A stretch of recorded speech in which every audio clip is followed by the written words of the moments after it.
کافروں نے کہا اور کہا کافر لوگوں نے ہم ہرگز ایمان نہیں لائیں گے اس قرآن پر بھی اور اس سے پہلے جو آسمانی ہدایات کتب رسائل نازل ہوئے ہیں ان پہ بھی ایمان نہیں لائیں گے، ہرگز نہیں لائیں گے، قرآن پہ بھی اور نہ سابقہ کتابوں پہ ہم ایمان نہیں لائیں گے۔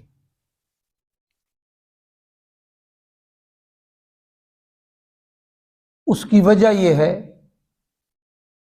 کہ جو بنیادی عقائد ہیں وہ سابقہ کتابوں میں بھی وہی ہیں جو قرآن کریم میں ہیں۔ اور یہاں ایک بات اور ذہن میں رکھ لیں کہ سابقہ کتب جنہیں دی گئیں یا صحف دیے گئے ان کے بارے میں فرمایا گیا ہے الم تر الی الذین اوتوا نصیبا من الکتاب، کہ جو اصل ہے وہ قرآن کریم ہے۔ اس سے پہلے جتنی کتابیں نازل ہوئیں، صحیفے نازل ہوئے، وہ قرآن کریم کے گویا کے حصے ہیں۔ تو جو بنیادی اصولی بات ہے وہ ان میں بھی وہی ہے اور قرآن شریف میں بھی وہی ہے، مثلا مسئلہ توحید۔ سابقہ امتوں نے جو کلمہ ایمان پڑھا، کلمہ اسلام پڑھا، وہ کیا تھا؟ لا الہ الا اللہ۔ اس میں تو کوئی فرق نہیں، آدم علیہ السلام سے لے کے رحمت عالم صلی اللہ علیہ وسلم تک توحید کا مسئلہ تو وہی ہے جو اس وقت بھی تھا اب بھی ہے۔ لہٰذا سابقہ کتب میں بھی مسئلہ توحید اسی طرح بیان ہوتا ہے جس طرح قرآن شریف بیان کرتا ہے۔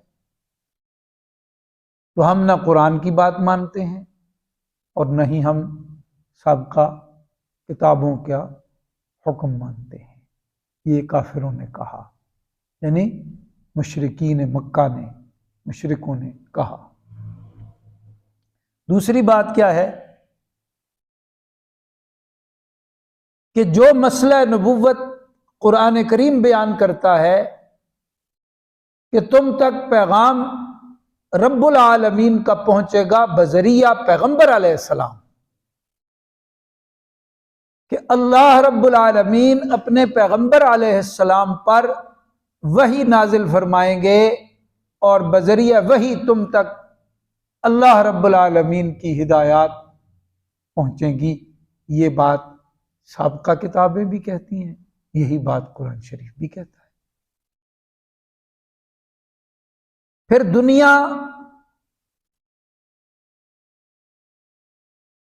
رہ گزر ہے،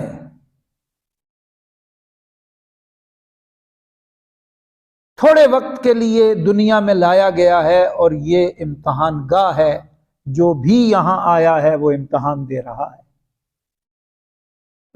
اس امتحان کا فیصلہ ہوگا روز قیامت، اور اس فیصلے کے مطابق ہمیشہ کی زندگی ہے اور اس میں جزا بھی ہے اور سزا بھی ہے۔ یہ بات سابقہ کتب بھی کہہ رہی ہیں اور یہی بات قرآن شریف کہہ رہا ہے۔ لہٰذا انہوں نے کہا یہ تو ایک جیسی بات ہے، ہم نہ قرآن کریم پہ ایمان لاتے ہیں اور نہ سابقہ کتابوں پہ ایمان لاتے ہیں۔ یہ اب اس کی ہو گئی وضاحت، کیونکہ گزشتہ سبق میں نے تفصیل سے گویا کہ ایک گزرا ہوا سبق دہرایا تھا کہ سورہ مبارکہ کا مزاج بھی سمجھ میں آئے، اور وہ تین بڑے عقیدے جو اسلام کے ہیں شروع سے اب تک، ان کو بھی ہم ریوائز کر لیں۔ اور مشرکین مکہ کو یہ تینوں ناگوار تھے، تینوں کا وہ انکار کرتے تھے۔ تو اب انہوں نے کہا نہ قرآن کی بات مانتے ہیں نہ تورات وغیرہ کی بات مانتے ہیں، نہیں مانتے ہم۔ یہاں ایک اور فتنے کی طرف میں اشارہ کر دوں کہ میڈیا پہ مختلف قسم کے لوگ آ رہے ہیں، وہ کہتے ہیں نا پنجابی نہ منہ نہ متھا، عجیب حلیے میں اور عجیب قسم کی باتیں، قرآن پڑھیں گے، کوئی حدیث کا منکر ہے، کہتے حدیث تو ہے ہی نہیں ہے، یہ تو خود سے باتیں بنائی ہوئی ہیں، بس قرآن کریم کے الفاظ سیکھ لو اور اس سے معنی سمجھ لو، جو معنی سمجھ میں آ گیا بس وہ ٹھیک۔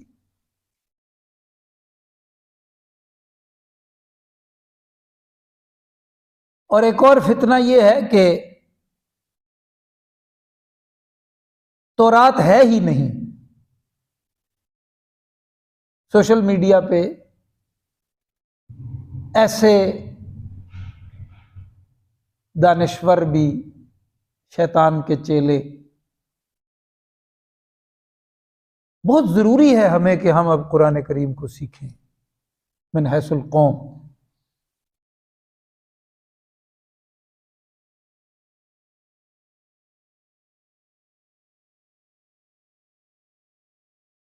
تو قرآن کریم کی منقول تفسیر کا یہ انکار ہو گیا ہے قرآن کریم کی بات کر رہے ہیں، جو رسول کریم صلی اللہ علیہ وسلم سے صحابہ کرام نے قرآن شریف سیکھا، ان سے تابعین نے، تبع تابعین، ائمہ مجتہدین، اور امت کا ایک تسلسل ہے آج تک چلا آ رہا ہے، سرے سے اس کا یہ انکار ہے۔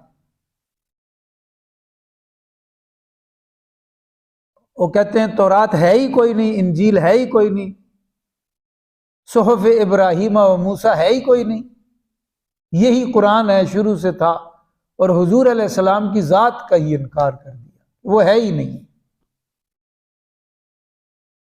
اور نام قرآن کا ہے۔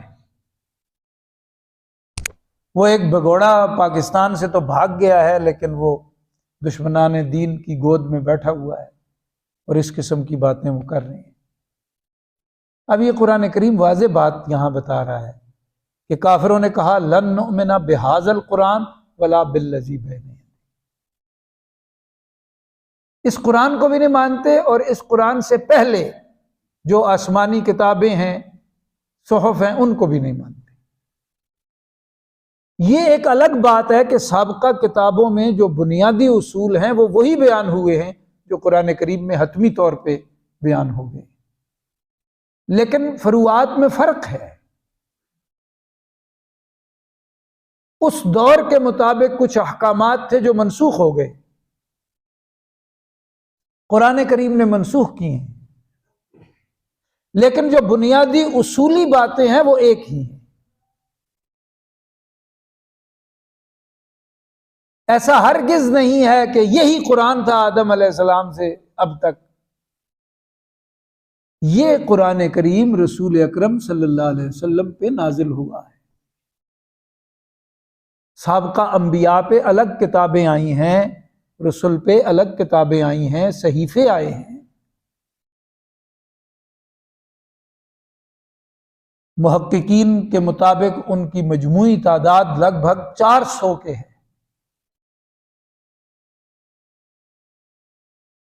100 صحیفوں کا ذکر، 4 کتابوں کا ذکر بھی ہے، اور 400 مجموعے کا ذکر بھی ہے مجموعی طور پہ، لیکن بڑی کتابوں کا قرآن شریف نام لیتا ہے۔ تو یہاں یہ بات سمجھ لیں کہ قرآن شریف رسول اکرم صلی اللہ علیہ وسلم پہ نازل ہوا، آپ سے پہلے کتابیں نازل ہوئی تھیں، صحیفے نازل ہوئے تھے۔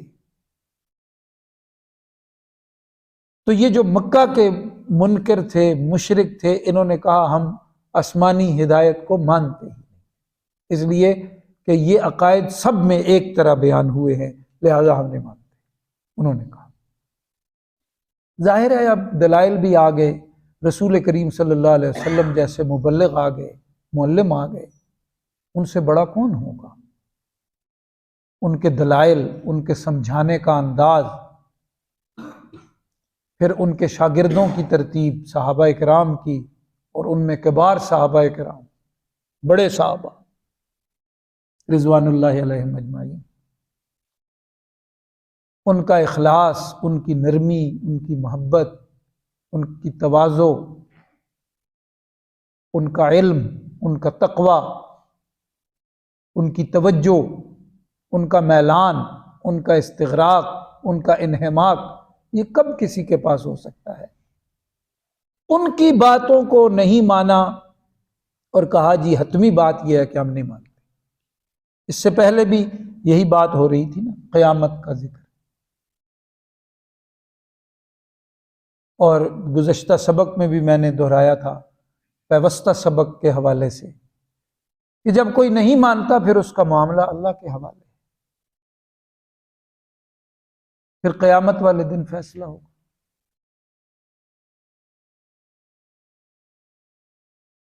تو انہوں نے حتمی بات کر دی، بھئی ہم نہیں مانتے، قرآن کو بھی نہیں مانتے، سابقہ کتابوں کو بھی نہیں مانتے۔ تو اللہ پاک فرماتے ہیں وَلَوْ تَرَىٰ إِذِ الظَّالِمُونَ مَوْقُوفُونَ عِندَ رَبِّهِمْ،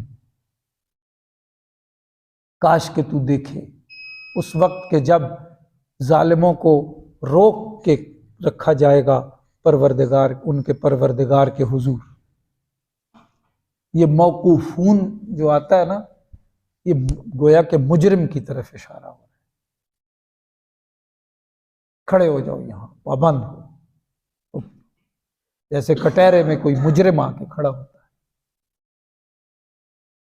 اب بتاؤ، اللہ یحکم بینہم یوم القیامت فیما کانوا فیہ یختلفون۔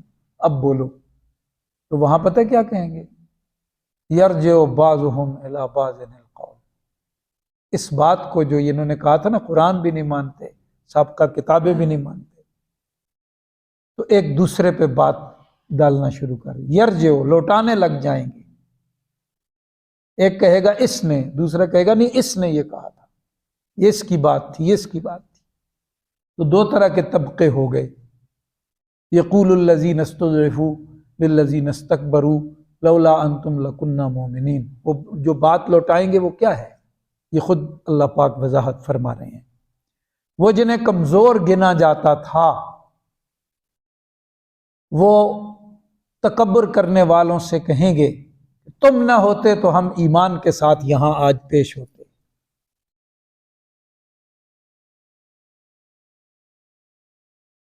تم پیشوا تھے، سردار تھے، زوراور تھے، حاکم تھے،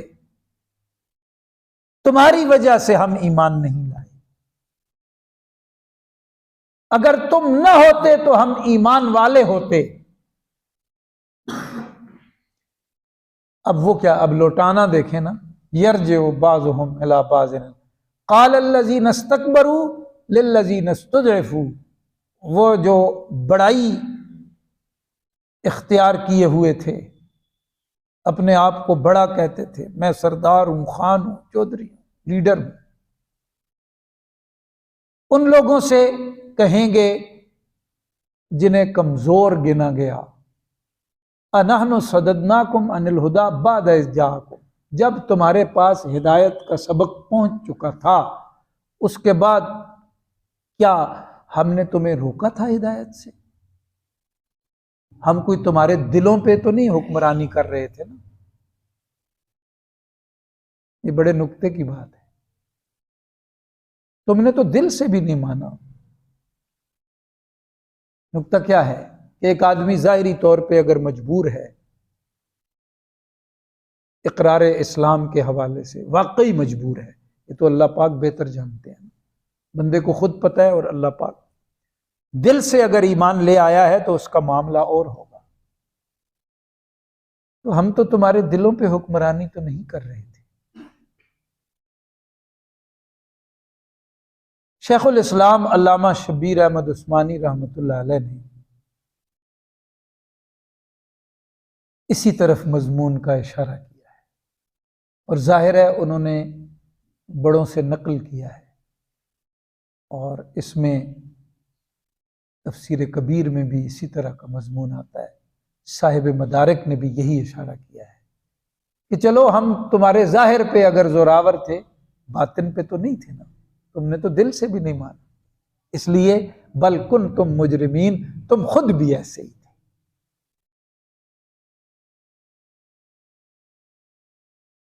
تم بھی چاہتے تھے کہ تمہیں ایسے ہی پیشوا ملیں، وگرنہ ہمارا زور چلتا تو بلال پہ چل جاتا، سمیہ پہ چل جاتا، لبینہ پہ چل جاتا،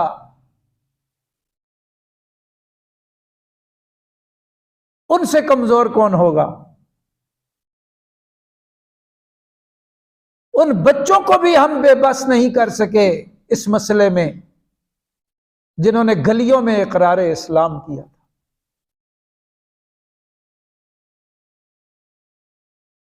تم خود بھی ایسے ہی تھے۔ وقال الذین استضعفوا، یعنی وہاں مکر جائیں گے کہ ہم نے کب تمہیں منع کیا تھا؟ تمہیں ایک بات سمجھ میں آ گئی تھی کہ یہ حق ہے تو تمہیں قبول کرنا چاہیے تھا، ہم پہ کیوں تھوپ رہے ہو؟ ہم نے کب روکا تھا؟ اَنَحْنُ صَدَدْنَاكُمْ عَنِ الْهُدَىٰ بَعْدَ إِذْ جَاءَكُمْ، کب روکا ہم نے؟ مکر جائیں گے، نہیں روکا، یہ جھوٹ بول رہے۔ وقال الذین استضعفوا للذین استکبروا، وہ جنہیں کمزور شمار کیا جاتا تھا وہ زوراوروں سے کہیں گے بل مکر اللیل والنہار، تم تو رات دن اسی فریب میں لگے رہتے تھے، یہی فریب بھری تمہاری خفیہ کارروائیاں ہوا کرتی تھیں۔ اذ تأمروننا ان نکفر باللہ، یاد کرو نا جب تم ہمیں حکم دیتے تھے کہ اللہ کا انکار کرو، وَنَجْعَلَ لَهُ اندادا، اور اللہ کو وحدہ لا شریک نہ مانو بلکہ اللہ کے شریک مانو، اللہ پاک کے برابر اوروں کو بھی مانو۔ یہ پوجا پاٹ جن کی ہم کر رہے ہیں اور ہمارے آباء و اجداد کرتے تھے، اسی طرح اللہ کو مانو، ان کو شریک رکھتے ہوئے یہ بات مانو کہ اللہ اور اللہ جیسے بھی ہیں، نعوذ باللہ، شریک مانو۔ یہ تم رات دن اسی فریب میں لگے رہتے تھے، اسی کوشش میں لگے رہتے، خفیہ کاروائیاں۔ وَأَسَرُّوا النَّدَامَةَ لَمَّا رَأَوُا الْعَذَابَ، دوسرے مقام پہ فرمایا گیا نا کہ دونوں سے رعایت نہیں برتی جائے گی، دونوں سے رعایت نہیں برتی جائے گی۔ البتہ فقہا نے یہ مسئلہ لکھا ہے کہ ایک شخص اگر ظاہری طور پر ایسے حالات سے دوچار رہا ہو کہ وہ کھل کے اظہار اسلام نہ کر سکا ہو لیکن دل سے اس نے مان لیا ہو، تو اللہ پاک قیامت والے دن اس کو ایمان والوں میں شمار کر دیں گے۔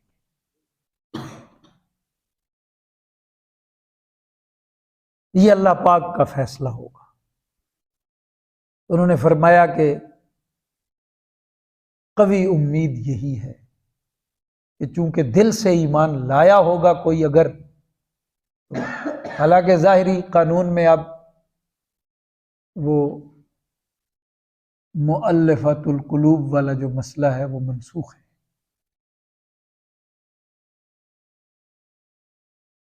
لیکن اگر کوئی ایسا پھنس گیا ہے واقعی تو اب ظاہری حکم تو اس پہ کوئی نہیں دنیا میں لگا سکتا، لیکن اگر وہ دل والے ایمان کے ساتھ دنیا سے گیا ہے اور اللہ کے سامنے پیش ہوگا تو اللہ پاک اس کے ساتھ رعایت فرما دیں گے، اس کے ایمان کو قبول فرما لیں گے۔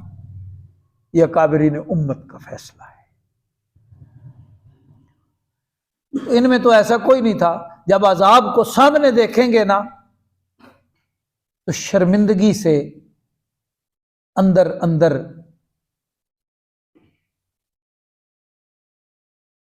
گھلتے چلے جائیں گے، نظر نیچی ہو جائے گی، رنگ فق ہو جائے گا، اندر اندر شرمندگی سے مارے جائیں گے جب عذاب کو دیکھیں گے۔ وہ عذاب کیا ہے؟ الامان والحفیظ، کوئی تصور بھی نہیں کر سکتا۔ اللہ پاک ہمیں، ہماری نسلوں کو، سب کو اس عذاب سے محفوظ فرمائے۔ وَجَعَلْنَا الْأَغْلَالَ فِي أَعْنَاقِ الَّذِينَ كَفَرُوا، اور ہم کافروں کے گلوں میں توق ڈال دیں گے۔ دوسری جگہ فرمایا پیروں میں بیڑیاں، باہوں میں زنجیریں، اور یہ سب آگ برساتی، بیڑیاں بھی آگ کی، زنجیریں بھی آگ کی، توق بھی آگ کی۔ هل یجزون الا ما کانوا یعملون، یہ بس اسی کا بدلہ ہے جو تم دنیا میں کرتے رہے ہو، اسی کا بدلہ ہے۔ اللہ پاک کسی کو عذاب نہیں دینا چاہتے، لیکن تم نے دنیا میں جو روش اختیار کی تھی اس کی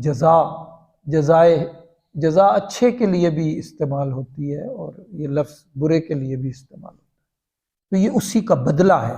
جزا کا مطلب کیا ہوگا؟ بدلہ ہے۔ تم نے شرک کیا، شرک کا بدلہ یہ ہے۔ تم نے کفر کیا، کفر کا بدلہ یہ ہے۔ تم نے جرم کیا، جرم کا بدلہ یہ ہے۔ جو کر کے آئے ہو یہ اس کا بدلہ ہے۔ یعنی ایک دوسرے پہ تھوپیں گے۔ ہم نے گزشتہ سبقوں میں یہ بھی پڑھا ہے کہ ابلیس اور انسانوں کے درمیان بھی اسی طرح کی بات ہوگی۔ یہ کافر مشرک کہیں گے یہ ہے سب سے بڑا مجرم، سارا عذاب مولا اس کو دے دے۔ وہ کہے گا میں تو وسوسہ ڈالتا تھا، تم خود میرے پیچھے چلتے تھے، خواہش پرست تھے تم بھی چاہتے تھے یہ موج مستیاں ہوں، اور اب سارا مجھ پہ ڈال رہے ہو۔ جیسا میں مجرم ویسے تم مجرم۔ پیغمبروں کی بات تم نے نہ مانی، مصلحین کی بات تم نے نہ مانی۔ آج تابع متبوع سارے کے سارے لائن میں لگ جائیں، وَجَعَلْنَا الْأَغْلَالَ فِي أَعْنَاقِ الَّذِينَ كَفَرُوا۔